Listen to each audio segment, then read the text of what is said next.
Anchor Church, welcome to this week's edition of Going Deeper, where we just present some questions so you can take Sunday's content and make it a little more applicable to your lives. Again, you can watch this video and answer these questions on your own, but the ideal would be that you have a conversation, that you answer with somebody, have an opportunity to grow deeper in relationship to each other as you dig into some of these questions. We talked this week about Romans chapter 12, verses 1 and 2, and specifically the phrase, "Then you will know God's will for your life, His good, pleasing, and perfect will." And so this just brings up the question of knowing what we're supposed to do. First question, I always try to make it a bit lighthearted, is are you a planner? Or do you just like to go figure out what's going to happen? I love to plan no matter what it is, but are you a planner? How does that affect your life specifically?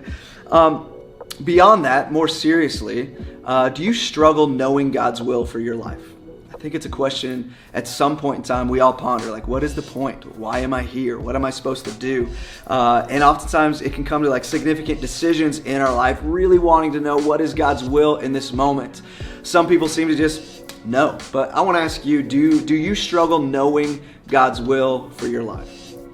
The answer that we came up with as we discussed Romans chapter 12, it says, "Then you will know." Meaning what happens before the then is important. What happens before the then is we see the gospel and then we give our entire lives as a living sacrifice. We say, God, I'm just going to let you do what you want with my life. That we're going to honor Him. We're going to obey Him. It says that is our reasonable response of worship.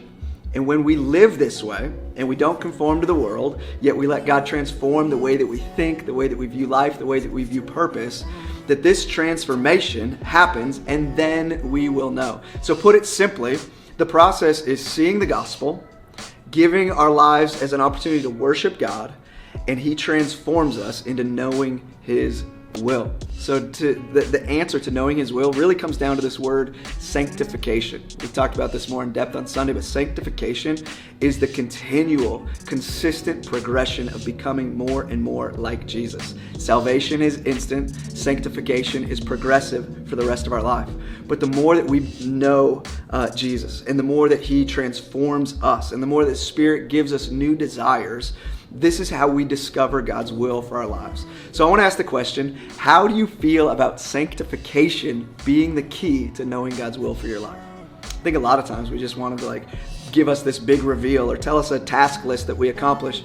But the reality is the more that we're sanctified, the more that we recognize what God's will is in any given moment. So how do you feel about that? What's it like for you to recognize being sanctified, being made more holy is the key to unlock knowing God's will for my life? I want to ask you maybe specifically, here's your next question, is what elements of my life do I struggle with laying before God? Is it my finances? Is it my romance? Is it my career? Is it my education? Is it whatever?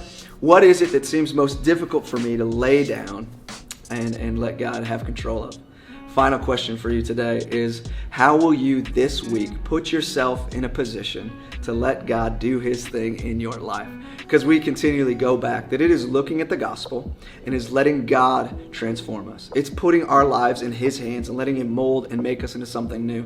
This happens through God relationships, conversations. It happens in His presence through worship and prayer. It happens in His word. It happens when you just isolate yourself and just say, God, I'm here. I want to listen. How will you this week not just go through the routine of life, but put yourself in a position to let God do what only God does, and He's going to grow, mature, sanctify you. Church, I love you. I'm so grateful for the way that you receive some of these maybe less ear-tickling messages on holiness and becoming more like Him.